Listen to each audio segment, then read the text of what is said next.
ইসলাম ধর্ম যদি শান্তির ধর্ম হয় তাহলে প্রত্যেক ইসলামিক দেশে গৃহযুদ্ধ কেন হয়, মারামারি কাটাকাটি কেন হয়? দয়া করে আমার কথার উত্তম জবাব দিবেন, তাহলে বুঝবো আপনি ধর্মযাজক। নমস্কার। নমস্কার মানে আমাদের কোনো হিন্দু ভাই হয়তো প্রশ্নটা পাঠিয়েছেন। যাই হোক, আলহামদুলিল্লাহ, ভালো প্রশ্ন। কিন্তু আমি এই ভাইকে যদি বলি যে শুধু মুসলমান দেশে মারামারি হয়, আর কোনো দেশে মারামারি হলে সেটা সঠিক বেঠিক এই মারামারি দিয়ে নির্বাচন যদি করতে হয়, তাহলে ভারতে তো গৃহযুদ্ধ অনেকগুলো জায়গায় চলতেছে। বরং আমাদের দেশে বাংলাদেশের কথা যদি বলি, আমরা বলি বাংলাদেশে আলহামদুলিল্লাহ গৃহযুদ্ধ বলতে যা বুঝায় এরকম কোনো কিছু বাংলাদেশে কখনোই ঘটেনি আল্লাহর ফজলে। অতএব আমাদের দেশে এই ব্যাপারটা যেরকম ঘটে না, এরকম বহু মুসলিম দেশ আছে যেখানে সেরকমটি ঘটেনি। আসলে মূলত কোনো এলাকাতে বা কোনো অঞ্চলে কোনো ধর্মের মানুষের মধ্যে পারস্পরিক মারামারি বা গণ্ডগোল ফাসাদ হওয়া না হওয়ার সাথে তার সত্য অসত্য নির্ভর করে না। মারামারি করছে সেটা খারাপ, কিন্তু এর মানে লোকটা আদর্শ অসত্য, তার ঈমান নাই, এরকমটি মনে করার কোনো কারণ নাই। এই জিনিসগুলো আমরা অনেক সময় খুব সহজ সমীকরণ করে ফেলি, এটা সঠিক নয়। আর পৃথিবীর যত মুসলিম দেশগুলোতে যুদ্ধ চলছে আপনি দেখেন, সেই যুদ্ধগুলো মূলত অমুসলিমরা চাপিয়ে দিয়েছে, বেশিরভাগ ক্ষেত্রে আপনি তাই দেখবেন। যেগুলো আছে আপনি দেখেন, কাশ্মীরের মানুষ মুসলিম অধ্যুষিত এলাকা, সেখানে যুদ্ধ চাপিয়ে দেওয়া হয়েছে। ঠিক একইভাবে আমরা যদি দেখি, ইরাকের মানুষের উপরে যুদ্ধ চাপিয়ে দিয়েছে পশ্চিমারা এসে, সেখানে ইন্টারফেয়ার করে সেখানে তারা যুদ্ধ ওপেন করে দিয়ে গেছে। আজও পর্যন্ত সেটাকে তারা শান্তির একটা নগরীকে শেষ করে দিয়ে সেটাকে শান্তি ফিরত আনতে আর পারেনি। সিরিয়া থেকে আমরা দেখি একইভাবে, এরকম সব জায়গাতে। হ্যাঁ, মুসলিম দেশগুলোতে যে নিজেদের মধ্যে গণ্ডগোল ফাসাদ হয় না তা না। পাকিস্তানে এখন চলতেছে বেলুচিস্তান এবং পাকিস্তানের মূল আর্মিদের সাথে, আবার আফগানিস্তানেও আংশিক কোনো কোনো ক্ষেত্রে হয়, আবার বিভিন্ন দেশে এরকম হয়। তো যদি হয় সেটা অবশ্য নিন্দনীয়।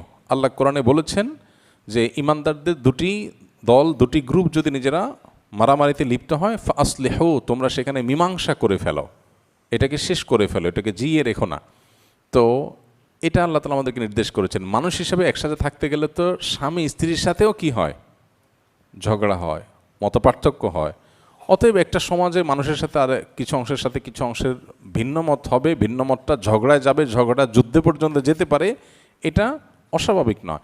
এটা দিয়ে কারোর ধর্মের সঠিকতা বা বেঠিকতা নিরূপণ করা যায় না। আপনি যদি সত্যি সত্যানন্দানুসারী হয়ে থাকেন, আপনি কোরআন এবং সিরাত পড়েন এবং ইসলামটাকে জানার চেষ্টা করেন, আপনি ইসলামের কাছে, আল্লাহর কাছে আত্মসমর্পণ করতে, আপনার সৃষ্টিকর্তার কাছে আত্মসমর্পণ করতে বাধ্য হবেন। আপনার লাইভ প্রশ্ন উত্তর বন্ধের ঘোষণা শুনে আমরা কষ্ট পেয়েছি। এর আগে বলেছেন আপনি ওয়াজ মাহফিল করবেন না, আপনি কি অনলাইন অফলাইন থেকে নসিহামূলক সব প্রোগ্রাম বাদ দিয়ে দিবেন? না ভাই, এরকম কোনো কথা তো আমরা বলি নাই। এই যে এখন প্রোগ্রাম করছি, এটাও তো একটা প্রোগ্রাম। তো অনলাইন প্রোগ্রাম থেকে আমরা যদি সবগুলো থেকে যদি সরে আসি, তাহলে এই প্রোগ্রামটা কেন করছি?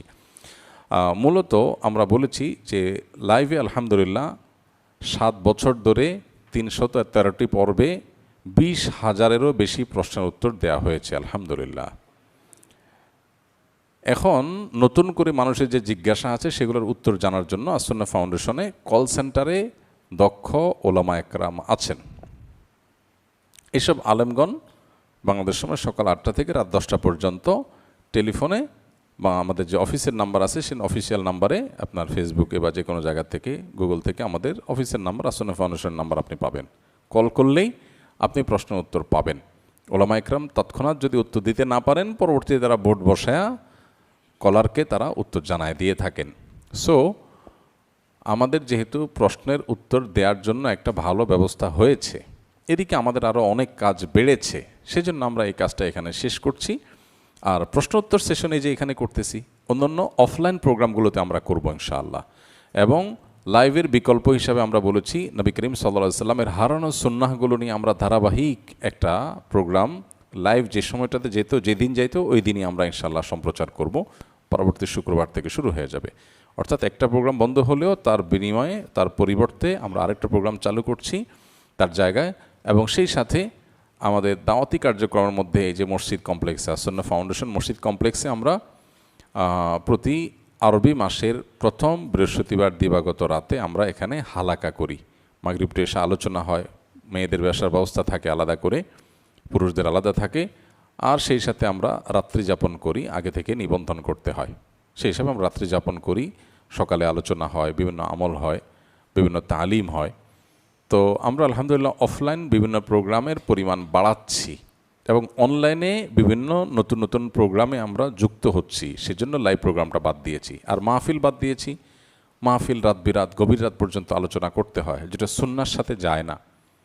এর পাশাপাশি আমাদের আরও অন্যান্য দাওয়াতি কার্যক্রম আছে, লোক তৈরি করা, মানুষ তৈরি করা, ইমাম ট্রেনিং, মুয়াজ্জিন ট্রেনিং, এগুলো চলমান আছে একসাথে আলহামদুলিল্লাহ। মাদ্রাসার প্রিন্সিপালদের প্রশিক্ষণ চলছে মাদ্রাসা পরিচালনা নিয়ে। তারপরে বিভিন্ন সেক্টরে আমাদের অনেকগুলো কোর্স এবং ট্রেনিং চলছে। অন্যান্য দাওয়াতি কাজে ব্যস্ততার কারণে মূলত আমরা লাইভের এই প্রোগ্রাম থেকে সরে আসছি, কিন্তু প্রশ্নোত্তর আমরা বন্ধ করি নাই, প্রশ্নোত্তর আমরা দিচ্ছি, দিয়ে যাব ইনশাআল্লাহ তাআলা। এরপরে প্রশ্ন হলো, শিয়াল যদি মুরগি মেরে ফেলে তাহলে ওই মুরগি কি খাওয়া হালাল হবে? অনেকে বলে শিয়াল মেরে ফেলা মুরগি শিকারী, তাই হালাল মনে করে খায়। না, এটা মনে করার কোনো কারণ নাই, এটা জায়েজ নাই। শিকারী পশু যদি শিকার দিক করতে হয় কোনো পশু দিয়ে, যে তুমি পশুকে পাঠালাম সে যেন শিকার করে ধরে নিয়ে আসে, এই শিকার করে ধরে আনা পশু খাওয়া হালাল হবে যদি সেটা প্রশিক্ষিত শিকারী হয় এবং পাঠানোর সময় তাকে আপনি বিসমিল্লাহ বলে পাঠালেন। বিভিন্ন শর্ত আছে এটার জন্য। শিয়াল যা ধরে নিয়ে চলে আসলো আর আপনি খাওয়া শুরু করলেন শিকারী মনে করে, এত সহজ না বিষয়গুলো। যদি সে মুরগি মারা যায় সেটা খেতে পারবেন না। হ্যাঁ, শিয়াল ধরে আনছে, আপনি জবাই করে খাইছেন, হালাল হবে। কিন্তু প্রশ্ন হলো, শিয়ালে মুরগি ধরে নিয়ে আসবে, শিয়াল কার মুরগি ধরে আনছে? এটা তো আরেক ব্যাপার, এটা তো আমি আগে চিন্তা করি নাই। শিয়াল কার মুরগি ধরে নিয়ে আসলো? তো যারে আপনি শিকারি বলে করে তার মুরগি খাওয়া হালাল মনে করতেছেন, তাহলে তো আর কোনো কথা না। তাহলে মুরগি না পাইলে কিছু শিয়াল পাললেই হয়। মুরগি না পেলে কষ্ট করে শিয়াল পেলে দিলাম, যে বাবা তুই ধরে নিয়ে আমি শিকারি মনে করে খাই ফেললাম। এত সহজ না। তো শিকারি হিসাবে কাউকে, কোনো পশুকে শিকারি হিসাবে ট্রিট করে তার শিকার করা পশু খাওয়া হালাল হওয়ার জন্য শর্ত আছে। প্রশিক্ষিত হতে হবে, বিসমিল্লাহ বলতে হবে, বিভিন্ন শর্ত আছে। সেটা না করে যদি আপনার সবগুলো শর্ত, আরও শর্ত আছে, শর্তগুলো যদি না পাওয়া যায় তাহলে ওইটাকে খাওয়া হালাল হবে না। ইসলামী দাওয়া বা বৈধ উদ্দেশ্যে ভিএফএক্স, সিজিআই ও অ্যানিমেশন ব্যবহার করে কৃত্রিম দৃশ্য, 3D মানুষ বা প্রাণীর চরিত্র তৈরি করা শরীয়তের দৃষ্টিকোণ থেকে কতটুকু জায়েজ আছে? বিশেষ করে কাল্পনিক দৃশ্য বা বাস্তবের মতো কৃত্রিম দৃশ্য তৈরি করার ক্ষেত্রে শরীয়তের বিধান কি? আজকাল এআইয়ের মাধ্যমে বিভিন্ন রকমের কাল্পনিক মানুষ তৈরি করা হয়, আপনারা জানেন। ভয়েসে তো সমস্যা নেই, কিন্তু কাল্পনিক মানুষ তৈরি করা জায়েজ আছে কিনা, এটা নিয়ে ওলামাদের দুই রকমের ফতোয়া আছে। একদল ওলামা একরাম জায়েজ বলেন, এটা নিয়ে আমরা ঘাটাঘাটি করেছি। অনেক দেশে ওলামা একরাম, উল্লেখযোগ্য অংশ তারা বলেন এটা জায়েজ। গ্রাফিক্যাল, আপনার ফটোগ্রাফিক্যাল ছবির মতো এটাকে তারা জায়েজ বলেন। কিন্তু অপর দল ওলামা একরাম, বেশিরভাগ ওলামা একরাম নাজায়েজ বলেন, এবং এই জিনিসটাই আমাদের কাছে সঠিক মনে হয় এবং বেশি আমাদের কাছে শক্তিশালী মনে হয়। আল্লাহ তাআলা কোরআনে কারিমে বলেছেন, ফি আইয়ি সূরাতি মা শাআ রাক্কাবাক। আল্লাহ তাআলা প্রত্যেকটা প্রাণীকে যাকে যেই সূরতে, যাকে যে অবয়বে আল্লাহ চেয়েছেন তৈরি করেছেন। এখন মানুষের অবয়বকে, সম্পূর্ণ নতুন অবয়বে মানুষকে এঁকে তৈরি করা আর এর মাধ্যমে তৈরি করা, যে কোনোভাবে তৈরি করা হোক না কেন, হাদিসে আসছে নবী সাল্লাল্লাহু আলাইহি ওয়াসাল্লাম বলেছেন কিয়ামতের ময়দানে তাতে প্রাণ দিতে বাধ্য করা হবে। তুমি যেহেতু তৈরি করেছো, প্রাণ দাও দেখি। প্রাণ তো দিতে পারবে না মানুষ, প্রাণ তো মানুষ তৈরি করতে পারে না, পারবেও না। সো এটা পরিষ্কারভাবে বোঝা যায় যে নাজায়েজ কাজ। হ্যাঁ, আপনি বলতে পারেন এটা তো আসলে ফিজিক্যাল কোনো কিছু না, এটা তো ভার্চুয়াল, এটা তো ছোঁয়া যায় না, ধরা যায় না, স্পর্শ করা যায় না।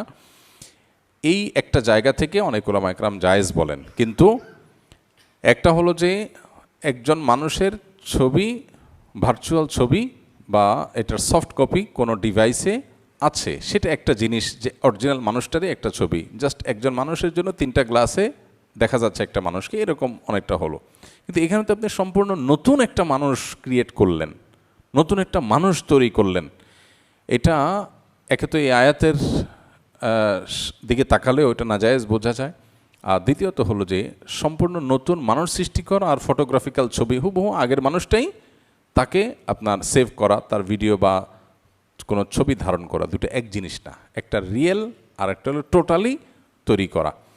তো এই জিনিসটা আজকাল বিভ্রান্তির পথ উন্মুক্ত করছে, আমরা জানি প্রচুর পরিমাণ বিভ্রান্তি বাড়াচ্ছে। এই জন্য এটা নাজায়েজ হওয়ার দিকটাই আমাদের কাছে শক্তিশালী মনে হয়। তাকওয়ার দাবি হবে এখান থেকে যথাসম্ভব বিরত থাকা। আমাদের এলাকায় একটি সরকারি মাদ্রাসার স্কুলে ধর্মীয় শিক্ষক নিয়োগ দেওয়া হবে, কিন্তু ঘুষ ছাড়া চাকরি পাওয়া সম্ভব নয়। আমি যদি যোগ্য প্রার্থী হওয়া সত্ত্বেও ঘুষ না দিলে চাকরি না পাই, অথচ আমি চাকরিটি পেলে এলাকার শিক্ষা ব্যবস্থা ও প্রতিষ্ঠান উন্নয়নে ভালোভাবে কাজ করতে পারবো, এমন পরিস্থিতিতে কি চাকরি পাওয়ার জন্য ঘুষ দেওয়া শরীয়তসম্মত হবে, নাকি এটা সম্পূর্ণ হারাম হবে?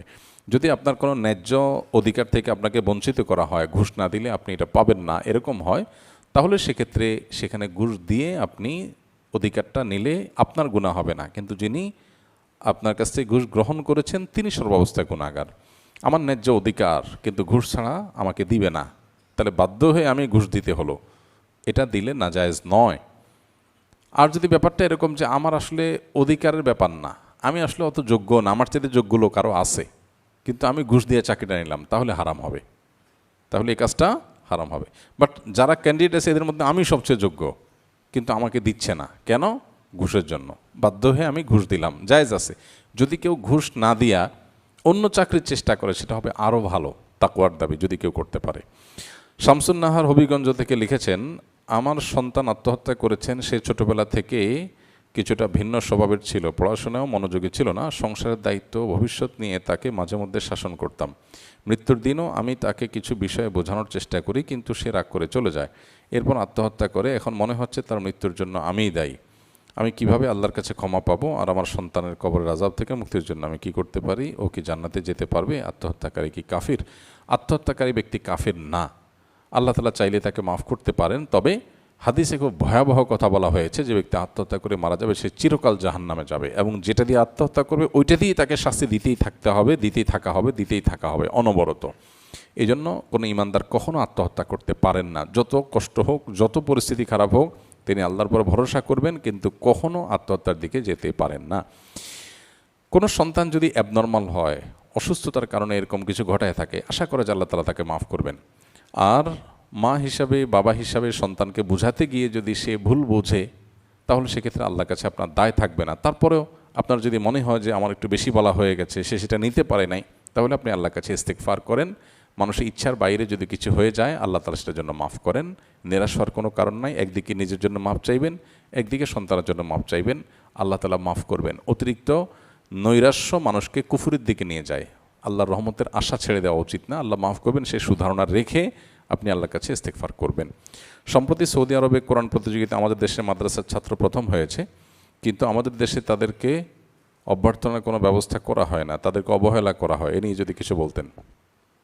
এটা তো দুর্ভাগ্যজনক বাস্তবতা। আমাদের মাদ্রাসার ছেলেরা, বিশেষ করে হিফজখানার ছেলেরা বিশ্বের বিভিন্ন জায়গা থেকে তারা সুনাম কুড়ায় আনে, কিন্তু তাদেরকে আসলে রাষ্ট্রীয়ভাবে, সরকারিভাবে খুব বেশি একটা সম্মাননা দিতে দেখা যায় না। বিশেষ করে অভ্যর্থনার ক্ষেত্রে তো কখনোই আপনার বিশেষ কোনো আয়োজন, অন্তত ধর্ম মন্ত্রণালয় বা সংশ্লিষ্ট মন্ত্রণালয়গুলো থেকে, বিশেষ ডিপার্টমেন্ট থেকে অন্তত কোনো উদ্যোগ নিতেও কখনো দেখা যায় না। হ্যাঁ, দেশে চলে আসার পরে কখনো কোনো অনুষ্ঠানে তাদেরকে এনে একটু পুরস্কার দেওয়া হয়েছে, এতটুকু দেখা যায়।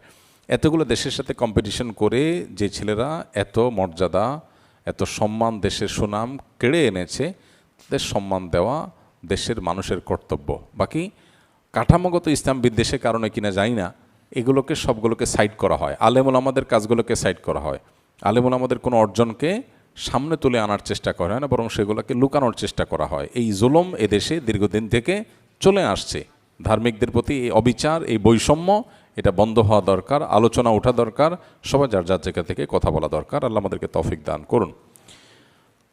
আগে ইবাদত করে যে স্বাদ পেতাম এখন তা পাই না, এ বিষয়ে আপনার পরামর্শ কি? ইবাদতের স্বাদ উঠে যাওয়ার একটা বড় কারণ হলো চোখের গুনাহ। স্মার্টফোনে, কম্পিউটারে, ট্যাবে, স্ক্রিনে, আমরা এমনকি অফলাইনেও রাস্তাঘাটে চলতে ফিরতে গিয়ে আমাদের চোখ দিয়ে যখন আমরা হারাম কাজ করি, হারাম জিনিস দেখি, হারাম ফিল্ম, নাটক, তারপরে ভিডিও ক্লিপ, শর্টস, রিল বা কোনো ছবি, এগুলো যখন মানুষ দেখে, তখন তার ভেতরে ইবাদতের স্বাদ উঠে যায়, ইবাদতের তৃপ্তি পায় না সে। এই জন্য এই জিনিসগুলোকে কন্ট্রোল করতে হবে। এগুলো যদি মানুষ খুব বেশি দেখে, তার ভেতরে স্পিরিচুয়াল পাওয়ার শেষ হয়ে যায়। মুমিনদের স্পিরিচুয়াল পাওয়ারের জায়গাটা তৈরি হয় যদি সে হারাম থেকে বেঁচে থাকে। হারাম বলা, হারাম শোনা, হারাম দেখা, এই তিনটা জিনিস থেকে যদি মানুষ বিরত থাকতে পারে, সে আল্লাহর ওলি হয়ে যাবে ইনশাআল্লাহ। শুধু 5 ওয়াক্ত ফরজ নামাজ পড়লেন আর হারাম উপার্জন করলেন না, আর মুখ দিয়ে, কান দিয়ে, চোখ দিয়ে কোনো হারাম কাজ করলেন না, দ্যাটস ইট। আপনার আল্লাহর ওলি হওয়ার জন্য আর কিছু লাগবে না। এরপর আপনি দোয়া করবেন, দেখবেন গুলি মিস হলে আপনার দোয়া মিস হবে না, মুস্তাজাবু দাওয়া হয়ে যাবেন। কিন্তু এখন আমাদের ইবাদতেরই স্বাদ পাই না। এর অন্যতম কারণ হলো আমাদের গুনাহের রাস্তাগুলো ওপেন হয়ে গেছে। মানুষ যখন অসুস্থ হয় খাবারের স্বাদ পায় না। কোনো অসুস্থ অবস্থায় খাবারের স্বাদ, তৃপ্তি কী খাইছে সে বুঝে না। তো গুনাহের দ্বারা মানুষ যখন আক্রান্ত হয় তখন এই অবস্থা হয়। আল্লাহ আমাদেরকে হেফাজত রাখুন। জাযাকুমুল্লাহ খাইর। সুবহানাল্লাহ ওয়া বিহামদিহি, সুবহানাকাল্লাহুম্মা ওয়া বিহামদিকা, আশহাদু আল্লা ইলাহা ইল্লা আনতা, আস্তাগফিরুকা ওয়া আতুবু ইলাইক।